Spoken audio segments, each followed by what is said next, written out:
दोस्तों ये बात है साल 1998 की, जब जेफरी एप्स्टीन नामी एक अमेरिकन कैरेबियन के यूनाइटेड स्टेट्स में $8 मिलियन का एक आइलैंड खरीदता है। 75 एकड़्स पर फैला ये आइलैंड किसी जन्नत से कम नहीं होता। बेइंतहा खूबसूरत बीचेस, बंगले के चारों अतराफ में ग्रीनरी और गेस्ट विलास, जिम से लेकर 2 बड़े स्विमिंग पूल्स और सिनेमा से लेकर एक हेलीपैड तक शामिल होते हैं। कुछ ही अरसे में ये आइलैंड दुनिया का सबसे पावरफुल और फेमस लोगों का महफिल बन जाता है।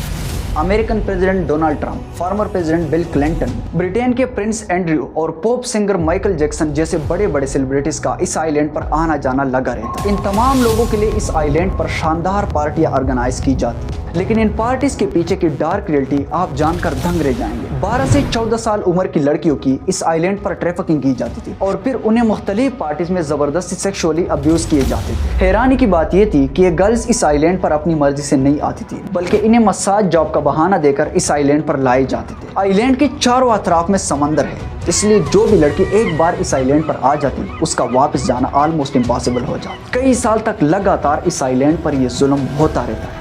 किसी को कानो कान खबर नहीं होता, क्योंकि ये लोग इतने एलाइट क्लासेस से थे जिनके खिलाफ आवाज़ उठाना इतना आसान नहीं था। लेकिन कहानी में असल ट्विस्ट तब आता है जब मार्च 2005 में कोर्टनी वाल्ड नामी एक बहादुर खातून फ्लोरिडा के पाम बीच पुलिस स्टेशन में जेफरी एप्स्टीन के खिलाफ पहली रिपोर्ट फाइल करती है, और उसके बाद जो सामने आता है ये इतना हैरानकुन होता है कि लोगों को यकीन नहीं आ रहा था। पुलिस ने इन्वेस्टिगेशन में पाया कि ये केस सिर्फ एक इंडिविजुअल का नहीं है, बल्कि यहाँ तो एक पूरा नेटवर्क इन्वॉल्व है। पर सवाल ये पैदा होता है कि आखिर कौन था जेफरी एप्स्टीन, जो रातों रात एक मैथ टीचर से एक बिलियनियर बन गया। जिस रात जेफरी एप्स्टीन की मौत हुई थी, क्या वाकई में उस रात जेल के सिक्योरिटी कैमरास खराब थे या इसके पीछे किसी बड़ी ताकत का हाथ था? बहुत सारे एक्सपर्ट्स का अब भी कहना है कि डोनाल्ड ट्रंप का ईरान पर हमला करना भी कोई इत्तेफाक नहीं था, बल्कि ये उसकी एक चाल थी एप्स्टीन फाइल से लोगों का ध्यान हटाने की। क्या इस बात में कोई सच्चाई भी है या महज एक प्रोपेगेंडा है? आइए जानते हैं इन सारे सवालात के जवाब आज की इस वीडियो में।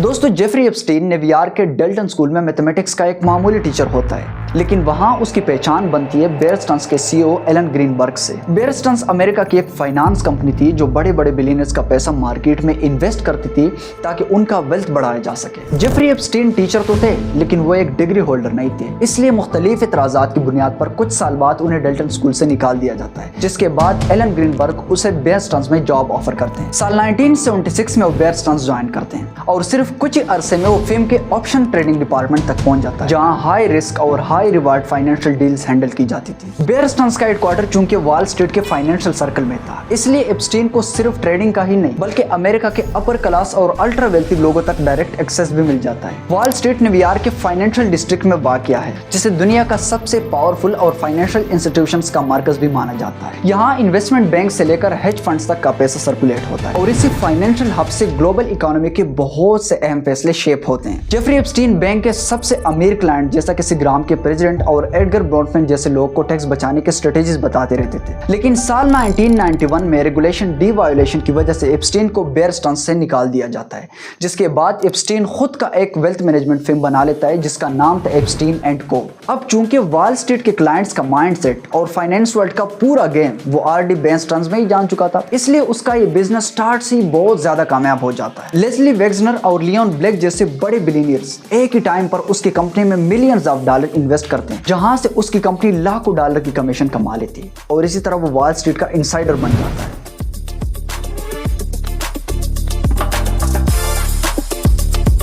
साल 1980 के बाद में फ्लोरिडा के एक एलाइट सोशल इवेंट के दौरान एप्स्टीन की मुलाकात होती है डोनाल्ड ट्रंप से, जिसके बाद वो एक दूसरे के बहुत क्लोज फ्रेंड बन जाते हैं। ये दोस्ती बाद में जाकर इतनी स्ट्रांग हो जाती है जहां डोनाल्ड ट्रंप का एक बहुत बड़ा रोल भी एप्स्टीन की इस कंट्रोवर्सी में, जिसकी आगे जाकर वीडियो में बात करते हैं। इसके अलावा भी एप्स्टीन बहुत ही कम टाइम में यूके के प्रिंस एंड्रयू से लेकर बिल क्लिंटन तक, इसराइल के फॉर्मर प्राइम मिनिस्टर एहूद बारक से लेकर एलोन मस्क और मार्क जकरबर्ग से लेकर रिचर्ड ब्रेंसन तक के फेमस सेलिब्रिटीज से स्ट्रांग कनेक्शंस भी बना लेता है। एप्स्टीन इन रिलेशंस के बेसिस पर अपनी कंपनी से इतनी दौलत कमा लेता है जिसकी बदौलत वो न्यूयॉर्क से लेकर फ्लोरिडा तक बेशुमार बंगलों की सल्तनत खड़ी कर देता है। लेकिन अब एप्स्टीन की नजरें होती हैं लिटिल सेंट जेम्स पर। लिटिल सेंट जेम्स एक वसीतरीन आइलैंड है जो कैरेबियन में यूनाइटेड स्टेट्स वर्जिन आइलैंड का हिस्सा है। साल 1998 में एप्स्टीन इस आइलैंड को लगभग $8 मिलियन में खरीदता है। 75 एकड़ पर फैला ये आइलैंड किसी जन्नत से कम नहीं होता। लगभग दुनिया की हर आसाइश इस आइलैंड पर मौजूद होता है। बेइंतहा खूबसूरत बीचेस, बंगले के चारों अतराफ में ग्रीनरी,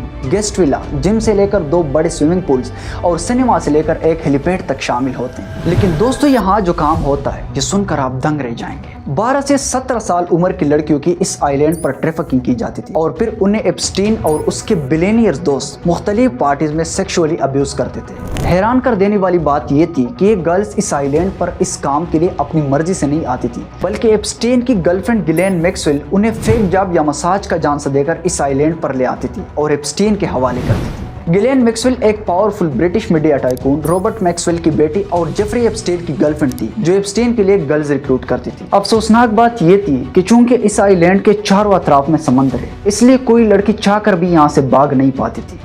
कई साल तक लगातार ये जुल्म इस आइलैंड पर होता रहता है, किसी को कानो कान खबर नहीं होता। ये तमाम बिलियनियर्स इतने एलाइट सर्कल से थे कि कोई भी लड़की उनके खिलाफ आवाज उठाने के काबिल नहीं थी। एक बार 1996 में मारिया फार्मर नामी एक लड़की ने FBI को बताया कि एप्स्टीन ने उन्हें सेक्सुअली अब्यूज किया है और उसकी छोटी बहनों के फोटोज का मिसयूज भी किया है। साथ ही उसने बताया कि एप्स्टीन ने उन्हें धमकी भी दी है कि अगर उसने एप्स्टीन के खिलाफ आवाज उठाने की कोशिश भी की तो ये उसका घर जला देगा। लेकिन उस वक्त फिजिकल एविडेंस स्ट्रांग ना होने की वजह से उस लड़की का केस आगे न बढ़ सका और FBI ने उसे इग्नोर कर दिया। विक्टिम्स भी इस जुल्म से बेइंतहा तंग आ चुके थे और वो एक ऐसी रोशनी के इंतजार में थे जो एप्स्टीन के इन जुल्म के अंधेरों को मिटा सके। मार्च 2005 में अचानक एक वालिदा पाम बीच फ्लोरिडा की लोकल पुलिस स्टेशन में एप्स्टीन के खिलाफ रिपोर्ट फाइल करती है। उन्होंने पुलिस को बताया कि एप्स्टीन ने उसकी 14 साल की बेटी को $300 में मसाज के बहाने सेक्सुअली असॉल्ट किया है। किसी को भी इस बात की तवक्को नहीं थी कि उस खातून की ये एक छोटी सी रिपोर्ट तमाम पॉलिटिकल और फाइनेंशियल एलाइट सर्कल्स को हिला देगा। पाम बीच पुलिस इन्वेस्टिगेशन शुरू करती है, जिसमें आगे जाकर FBI और फेडरल प्रोसिक्यूटर्स भी इन्वॉल्व कर दिए जाते हैं। पुलिस और FBI एप्स्टीन के प्रॉपर्टीज और कॉन्टेक्ट्स को ट्रेस करना शुरू कर देती है और इन्वेस्टिगेशन के बाद जो सामने आता है वो बेइंतहा हैरानकुन होता है। पुलिस ने इन्वेस्टिगेशन में पाया कि ये केस सिर्फ किसी एक इंडिविजुअल का नहीं है, बल्कि यहाँ तो एक पूरी चेन और एक नेटवर्क इन्वॉल्व है। विक्टिम्स ने पुलिस को इंटरव्यूज के थ्रू अपने स्टोरीज रिकॉर्ड करवाए कि किस तरह से उन्हें ट्रैप में फंसाया गया। लगभग हर लड़की की कहानी सेम थी। सबको मसाज या फेक जॉब का बहाना देकर उन्हें सेक्सुअली असॉल्ट किया गया था। इसके अलावा हर लड़की को दूसरी लड़की लाने के एक्स्ट्रा पैसे भी दिए जाते थे। इसलिए ये पूरी स्टोरी एक नेटवर्क की तरफ इशारा कर रही थी, जहां एविडेंस से क्लियरली पता चल गया था कि एप्स्टीन के नेटवर्क में यंग गर्ल्स को अट्रैक्ट करना, ग्रूम करना और फिर उन्हें सेक्सुअल एक्सप्लॉयटेशन के लिए ऑर्गेनाइज करने का एक पूरा सिस्टम बना हुआ था। पुलिस एक विक्टिम से पूछगछ करती तो 2 और निकल आती, 2 से 4 और 4 से 8 विक्टिम सामने आ रहे थे और इसी तरह शुरुआत में पुलिस 36 विक्टिम्स तक पहुंच जाती है। पुलिस भी हैरान थी कि यह कैसे हो सकता है कि इतना बड़ा क्राइम सालों से एजेंसीज की नजरों में क्यों ना आ सका। सब लोग एक ही चीज सोच रहे थे कि एप्स्टीन जैसे शख्स को तो जिंदगी भर जेल की सलाखों में रखना चाहिए। 30 जून 2008 के दिन एप्स्टीन को कोर्ट में पेश किया जाता है, जहां वो गिल्टी प्ले देते हुए कुछ चार्जेस एक्सेप्ट करते हैं। लेकिन दोस्तों, अब जो यहाँ होता है ये सुनकर भी आपकी रोन की कड़ी हो जाएंगी। फ्लोरिडा की स्टेट कोर्ट जज इन सारे चार्जेस के बेसिस पर एप्स्टीन को सिर्फ 18 महीने कैद की सजा सुनाता है। जी हाँ, सही सुना आपने, सिर्फ 18 महीने। आप पूछेंगे ये कैसे हो सकता है, इतने सारे चार्जेस के बावजूद भी सिर्फ 18 महीने कैद की सजा। असल में दोस्तों, इस पूरी स्टोरी के बैकग्राउंड में कुछ और ही चल रहा था। एप्स्टीन के वकील फेडरल प्रोसिक्यूटर अलेक्जेंडर अकोस्टा के साथ ऑलरेडी एक सीक्रेट डील साइन कर चुके थे। उस डील के तहत एप्स्टीन को सीरियस फेडरल चार्जेस में इम्यूनिटी दी गई और फेडरल इन्वेस्टिगेशन भी रिस्ट्रिक्ट कर दी गई। इसके अलावा 18 महीने की जेल भी 18 महीने की जेल नहीं थी, क्योंकि उस डील में मेंशन था कि एप्स्टीन डे टाइम में आज़ाद रहेगा और अगर वो जेल से बाहर ऑफिस या कहीं बाजार जाना चाहे तो वो जा सकेगा। सिर्फ शाम के टाइम वो सोने के लिए जेल जाएगा, बाकी डे टाइम में आज़ाद रहेगा। और एक्चुअली में ऐसा हो भी रहा था। इवन के कुछ रिपोर्ट्स के मुताबिक कभी कभार तो उन्हें वीकेंड्स पे भी चोट मिल जाती थी। आसान अल्फाज में कहें तो यहाँ विक्टिम्स के साथ कोई जस्टिस नहीं हुई थी, बल्कि पावर का एक पूरा गेम खेला गया था। उसकी ये प्ले डील एक वक्त तक तो कामयाब हो जाता है, लेकिन उसके बाद जो मास लेवल पर पब्लिक आउटरीच देखने को मिलता है वो भी किसी बला से कम नहीं होता। क्योंकि सर्वाइवर भी यहाँ सुकून से नहीं बैठे, बल्कि वक्तन फवक्तन सोशल मीडिया पर एप्स्टीन के खिलाफ अपनी आवाज़ बुलंद करते रहे और बताते रहे कि एप्स्टीन के 18 महीने कैद की सज़ा विक्टिम्स के साथ नाइंसाफी है। कुछ survivor civil law suit file करने लगे, जहां उन्होंने डिटेल में डिस्क्लोज किया और कंपेंसेशन की डिमांड की। लेकिन एक खातून ऐसी थी जिसने ठान ली थी कि इन विक्टिम्स को हर कीमत पर इंसाफ दिला के रहना है اور اس کا نام تھا جولی کے براؤن۔ جولی کے براؤن سال 2017 سے 2018 کے دوران فلوریڈا کے دی میامی ہیرالڈ نامی ایک نیوز پیپر میں ایک بہت بڑی انویسٹیگیشن پبلش کرتی ہے جسے اس نے نام دیا تھا پرورژن آف جسٹس۔ اس کی وہ انویسٹیگیشن پروف کر رہی تھی کہ کس طرح سے 2008 کا پلے ڈیل ایک سکینڈلس ڈیل تھا جس کی وجہ سے وکٹمز کو بھی اس ڈیل کے بارے میں نہیں بتایا گیا تھا۔ اس کی انویسٹیگیشن نے مزید بتایا کہ جان بوجھ کر فیڈرل چارجز کو ریسٹرکٹ کر دیا گیا تھا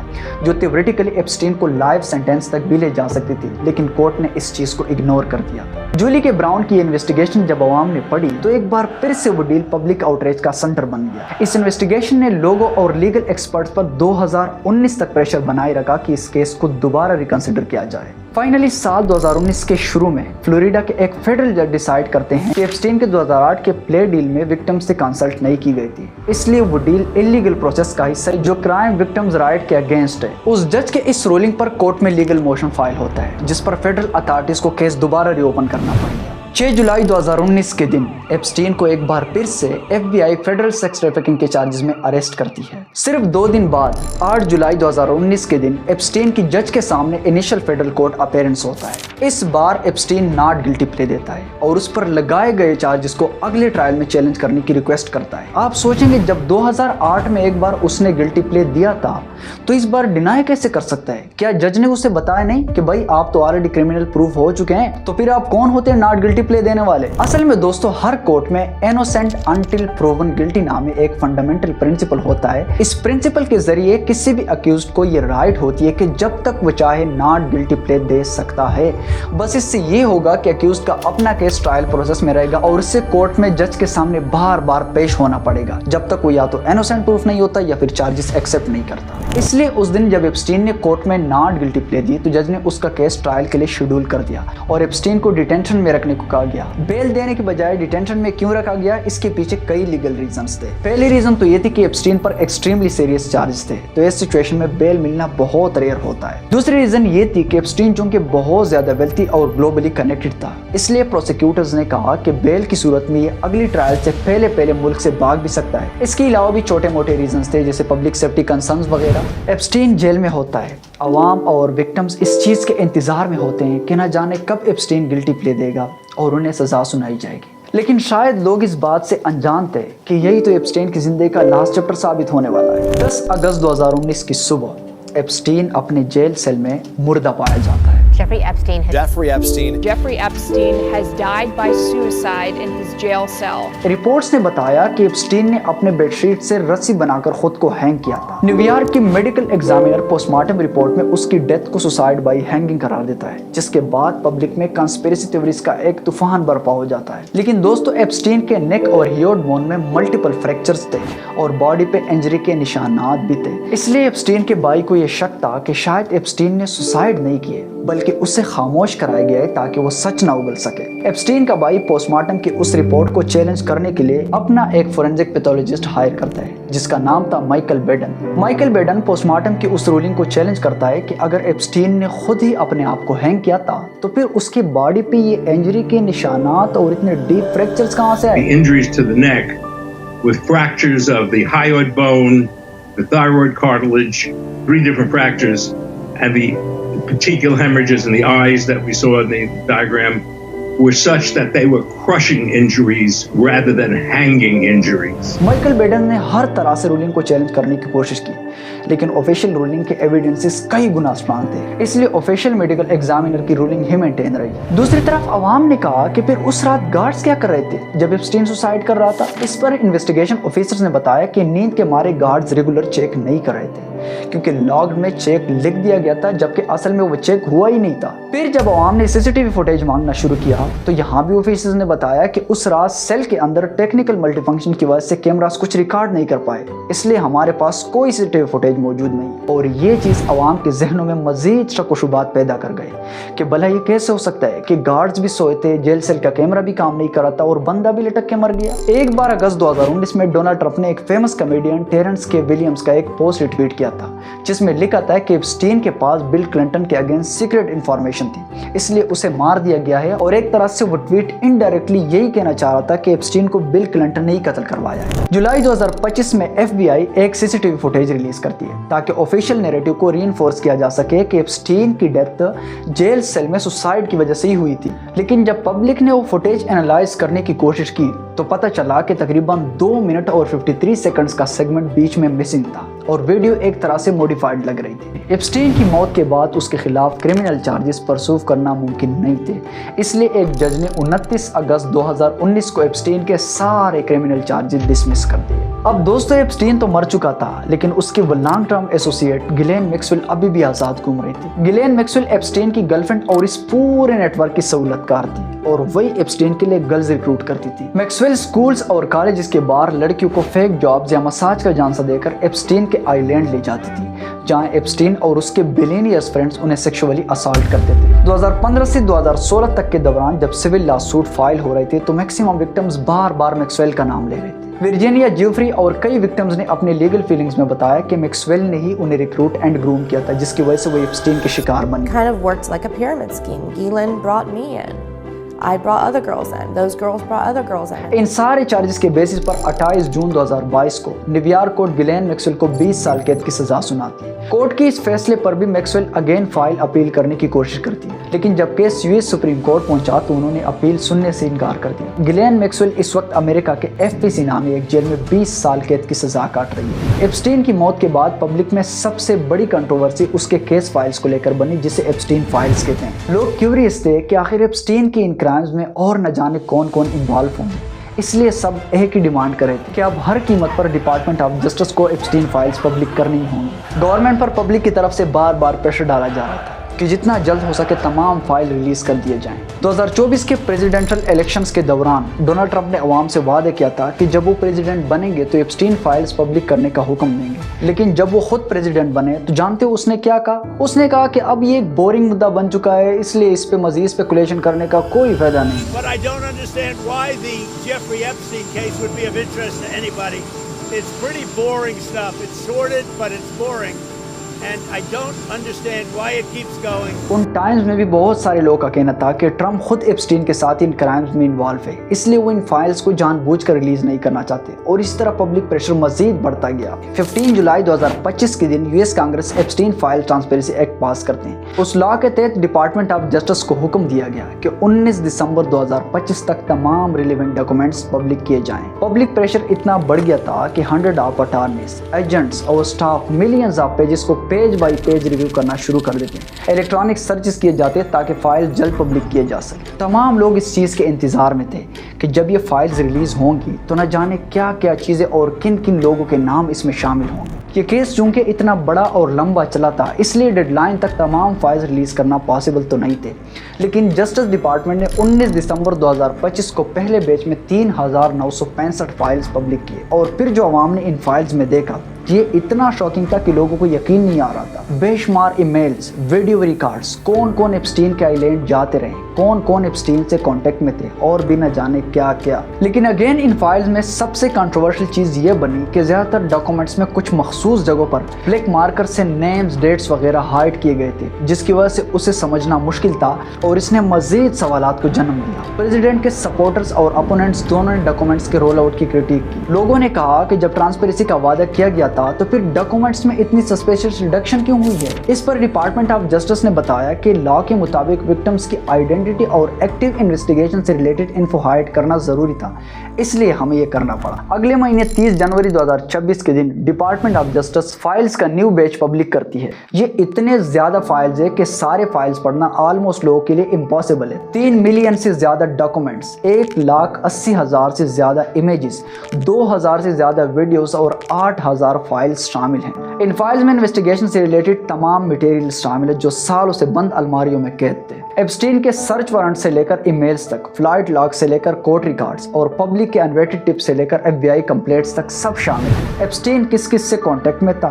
कौन कौन एप्स्टीन के साथ इन क्राइम्स में इन्वॉल्व रहे, कौन कौन एप्स्टीन के आइलैंड जाते रहे, किस सेलिब्रिटी ने कितनी बार एप्स्टीन के प्राइवेट जेट पर सफर किया है, कौन कौन एप्स्टीन के सोशल सर्कल का हिस्सा थे, और मजीद विक्टिम्स के इंटरव्यूज भी शामिल हैं। मजे की बात यह थी कि जब पब्लिक ने इन फाइल्स को गौर से पढ़ना शुरू किया तो पता चला कि ऑफिशियल्स की तरफ से मैनुअल रिडक्शन के बावजूद भी कई जगहों पर विक्टिम्स के नाम्स फाइल में नजर आए हैं जिन्हें हाइड करना भूल गए थे। द वॉल स्ट्रीट जर्नल ने रिपोर्ट किया कि एटलीस्ट 43 विक्टिम्स के नाम्स फाइल में नजर आए हैं, जिसकी वजह से डिपार्टमेंट ऑफ जस्टिस एक बार फिर से तमाम फाइल टेम्पररी तौर पर ऑफलाइन ले गए ताकि करेक्शंस की जा सके। अमेरिकन प्रेसिडेंट डोनाल्ड ट्रंप, जिस पर अभी तक कई विक्टिम्स की तरफ से लगाए गए एक्यूजेशन सामने आए हैं, लेकिन हर बार इस भाई साहब ने डिनाई किया है कि ये सारे क्लेम्स बेसलेस हैं और मेरा तो कोई ताल्लुक ही नहीं है एप्स्टीन क्राइम से। लेकिन अगर आप डॉक्यूमेंट्स पढ़ेंगे तो आप देखेंगे कि कई जगहों पर बार बार ट्रंप का जिक्र किया गया है। रिपोर्ट्स के मुताबिक भी एप्स्टीन फाइल्स में 39,000 बार मुख्तलिफ जगहों पर डोनाल्ड ट्रंप का जिक्र किया गया है। स्टेसी विलियम्स नामी एक मॉडल ने FBI को बताया कि एक दिन जब वो एप्स्टीन के साथ ट्रंप टावर गई तो वहाँ ट्रंप ने उन्हें फोर्सफुली अपनी तरफ खींचा और उन्हें इनअप्रोप्रिएट तरीके से टच करने की कोशिश की। He pulled me into him, and his hands were just on me and didn't come off. Then the hands started moving, and they were on the side of my breasts, on my hips, back down to my butt, back up, sort of. Then they were just on me the whole time. इसके अलावा recent files में एक और खातून की interview सामने आई है जो काफ़ी शॉकिंग है और कई दिनों से पब्लिक डिबेट का हिस्सा है। उस इंटरव्यू में एक खातून ने साल 2019 में FBI को बताया था कि जब साल 1980 में वो 13 से 15 साल की थी तब जेफरी एप्स्टीन ने उसकी मुलाकात डोनाल्ड ट्रंप से करवाई थी, जहां ट्रंप ने उन्हें सेक्सुअल एक्ट के लिए फोर्स करने की कोशिश भी की थी। इन सारे एलिगेशंस के बावजूद भी अब तक ट्रंप के खिलाफ कोई क्रिमिनल कन्विक्शन या कोर्ट वर्डिक्ट नहीं हुआ है। लोगों ने DOJ से सवाल किया कि ये इंटरव्यू वाला फाइल इतना लेट क्यों रिलीज हुआ, तो डिपार्टमेंट ऑफ जस्टिस ने बताया कि FBI इंटरव्यू फाइल गलती से डुप्लीकेट मार्क हो गई थी, जिसकी वजह से वो पहले पब्लिक रिलीज नहीं हो सकी और बाद में जब सिस्टम रिव्यू किया गया तो ये डॉक्यूमेंट्स दोबारा पब्लिश किए गए। कुछ एक्सपर्ट्स का कहना है कि ईरान के खिलाफ मिलिट्री एक्शन भी ट्रंप की एक खास स्ट्रेटेजी थी ताकि पब्लिक अटेंशन को एप्स्टीन फाइल से दूसरी तरफ डाइवर्ट की जा सके। और ये बात सच भी है क्योंकि जब दुनिया भर की मीडिया और आवाम की तवज्जो जंग और इंटरनेशनल टेंशन पर चली जाती है तो एप्स्टीन फाइल जैसे सेंसिटिव इश्यूज पर डिस्कशन करना आहिस्ता आहिस्ता बैकग्राउंड में चला जाता है। और आप खुद सोच कर देखो, एक्चुअली में ऐसा हो भी रहा है। ट्रंप ने बाकायदा अपने एक book the art of comeback में एप्स्टीन के लिए एक नोट भी साइन किया था जिसके साथ ट्रंप ने लिखा था to Jeff you are the greatest. कुछ क्लेम्स के मुताबिक कभी कभार ट्रंप ऑफिस में एप्स्टीन को स्पीकर पर रखकर घंटों लंबी बातें किया करते थे। इसके अलावा एप्स्टीन की डायरी जब इन्वेस्टिगेशंस के दौरान पब्लिक कोर्ट फीलिंग्स का हिस्सा बनी तो देखा गया कि डोनाल्ड ट्रंप के कई फोन नंबर्स उस डायरी में लिस्टेड थे, जिससे मीडिया ने 14 नंबर्स के तौर पर कोट किया। बिल क्लिंटन की बात करें जो फॉर्मर US प्रेसिडेंट रह चुके हैं तो उसके भी इन डॉक्यूमेंट्स में कई फोटोज सामने आई हैं, जिनमें से एक ये वाला पिक्चर बड़ा वायरल हुआ जहां बिल क्लिंटन हॉट टब में रिलैक्स कर रहे हैं। क्लिंटन और एप्स्टीन की दोस्ती भी 1990s के बाद ही बनी थी, लेकिन क्लिंटन पर किसी विक्टिम ने अभी तक कोई डायरेक्ट इल्जाम नहीं लगाया है और साथ ही क्लिंटन ने भी हमेशा डिनाई किया है कि उसको एप्स्टीन के क्राइम्स का बिल्कुल भी पता नहीं था। UK के प्रिंस एंड्रयू जो एलिजाबेथ II के बेटे हैं उसका भी एप्स्टीन केसेस में एक बहुत बड़ा किरदार रहा है, जिसने UK रॉयल फैमिली के इमेज पर एक अच्छा खासा दाग भी छोड़ दिया है। प्रिंस एंड्रयू पर 2011 से ही एक्यूजेशंस लगे जब वर्जीनिया जेफरी नामी एक विक्टिम ने बताया कि 2001 में जब वो 17 साल की थी तो एप्स्टीन और गिलेन मैक्सवेल ने उसे प्रिंस एंड्रयू के साथ सेक्सुअल इनकाउंटर के लिए फोर्स किया था। 2019 की एक BBC इंटरव्यू में जब जर्नलिस्ट ने एंड्रयू से इसके बारे में सवाल किया तो उसने कहा कि ये सारे क्लेम्स तो फेक हैं और मुझे तो कभी याद भी नहीं है कि मैं कभी जिंदगी में वर्जीनिया जेफरी से मिला भी हूं। Possible that you met Virginia Roberts, dined with her, danced with her in Tramp, had sex with her on another date? No. Do you remember meeting her at all? No. Do you know you didn't meet her, or do you just not remember No, meeting her? I don't know if I've met her, but no, I have no recollection of meeting her. सोच कर देखो, इन सारे pictures और allegations के बावजूद भी Andrew ने हमेशा डिनाई किया है कि उसका एप्स्टीन क्राइम्स में कोई इन्वॉल्वमेंट नहीं थी। کیا یہ ماننے والی بات ہے؟ اس کے علاوہ میکسویل کی بات کریں تو اس کی بھی یہ ڈاؤننگ اسٹریٹ فوٹو بڑی کنٹروورشل بنی، جس میں وہ یو کے پرائم منسٹر کے ریزیڈنس کے باہر پوز دے رہی ہے، لیکن وہ وہاں کب اور کیوں گئی تھی اس کے بارے میں فی الحال کچھ خاص انفارمیشن اویلیبل نہیں ہے۔ اسٹیفن ہاکنگ جیسے انٹیلیجنس سائنٹسٹ کا بھی ایپسٹین فائل میں ذکر کیا گیا ہے، جس پر پبلک میں ایک ڈیبیٹ دیکھنے کو مل رہی ہے۔ عوام کہہ رہی ہے کہ اسٹیفن ہاکنگ جیسے انٹیلیجنس سائنٹسٹ کے ایپسٹین کے ساتھ کسی بھی طرح کے کنیکشن ہماری سمجھ سے باہر ہے۔ فائلز میں بتایا گیا ہے کہ اسٹیفن ہاکنگ اور ایپسٹین کے بیچ کافی اچھے کنیکشنز رہے ہیں۔ سال 2006 میں ایپسٹین آئی لینڈ پر ہونے والے ایک کانفرنس میں اسٹیفن ہاکنگ کو اسپیشلی انوائٹ کیا گیا تھا، جسے اسٹیفن ہاکنگ نے اٹینڈ بھی کیا تھا۔ اس کے علاوہ Elon Musk, Bill Gates, Michael Jackson, Diana Ross وغیرہ جیسے لوگ کے بھی ایپسٹین کے ساتھ کئی پکچر سامنے آ رہی ہیں، بٹ یہ کلیئر نہیں ہے کہ یہ فوٹوز کس کنٹیکسٹ میں لی گئی ہیں۔ تو دوستو فی الحال ہم یہ تو جان سکتے ہیں کہ کون کون ایپسٹین کے سوشل سرکل کا حصہ تھے، لیکن یہ سمجھنا تھوڑا مشکل ہے کہ ایکچولی میں کون کون ایپسٹین کے ساتھ ان کرائمز میں انوالو تھے۔ ایپسٹین فائلز ریلیز ہو رہے ہیں، لیکن کئی لوگوں کی طرف سے اب بھی کرٹیسزم سامنے آ رہے ہیں۔ لوگوں کا کہنا ہے کہ ان فائلز کی ریلیز پر پولیٹکس کا انفلوئنس بہت زیادہ تھا، اس لیے یہ تمام ڈاکومنٹس کسی پولیٹیکل ایجنڈا کے لیے ویٹ کیے گئے تھے جو اتنے دیر بعد ریلیز کیے گئے۔ دوستو ہماری کہانی یہی ختم نہیں ہوتی ہے، کیونکہ ابھی بھی بہت سارے فائلز ریلیز ہونا باقی ہیں۔ ڈپارٹمنٹ آف جسٹس نے ایڈمٹ کیا ہے کہ کئی ملینز آف پیجز ابھی بھی withheld ہیں جو بہت جلد پبلک کیے جائیں گے۔ امید ہے ڈپارٹمنٹ آف جسٹس بہت جلد ہی ایپسٹین سے ریلیٹڈ مزید فائلز ریلیز کریں گے، جس میں ہم مزید جان پائیں گے کون کون ایپسٹین کے سوشل سرکل کا حصہ تھے، کیونکہ اب یہ سٹوری صرف امریکہ تک محدود نہیں رہی بلکہ گلوبل ڈیبیٹ کا حصہ بن چکا ہے۔ ایپسٹین مر چکا ہے، لیکن اس کی موت آج بھی عوام کے ذہنوں میں ایک مسٹری بن کے رہ گئی ہے، کیونکہ اب بھی بہت سارے لوگ کا یہ کہنا ہے کہ ایپسٹین نے کوئی سوسائڈ نہیں کی تھی، بلکہ اسے خاموش کرانے کے لیے اس کا مرڈر کیا گیا تاکہ وہ مزید ان ایلائٹ کلاس لوگوں کے خلاف سچ نہ اگل سکے۔ اس کے علاوہ ایپسٹین آئی لینڈ پر کچھ سیکریٹ ٹنلز اور ٹیمپل سٹائل بلڈنگ کا بھی ذکر سامنے آ رہا ہے، لیکن اب تک یہ کنفرم نہ ہو سکا کہ یہ ٹنلز اور ٹیمپلز کس پرپس کے لیے استعمال کیے جاتے تھے۔ دوسری طرف کچھ AI جنریٹڈ پکچرز اور ویڈیو کلپس بھی سوشل میڈیا پر سرکولیٹ ہو رہی ہیں جو کچھ زیادہ ہی ایگزیجریٹڈ ہیں، تو ایسے افواہوں سے بھی خود کو باخبر رکھنا ضروری ہے۔ امید ہے آپ لوگ کو آج کی ہماری انفارمیٹیو ڈاکومنٹری پسند آئی ہوگی۔ مزید اس طرح کی انٹرسٹنگ ڈاکومنٹریز دیکھنے کے لیے آپ ہمارے چینل اپنے ساتھ سبسکرائب کر سکتے ہیں۔ اس کے علاوہ ایپسٹین فائل سے ریلیٹڈ آپ کی کیا رائے ہے، کمنٹ سیکشن میں اپنی قیمتی رائے کا اظہار کر سکتے ہیں۔ ملتے ہیں پھر کسی نئی ڈاکومنٹری میں، تب تک کے لیے اللہ حافظ۔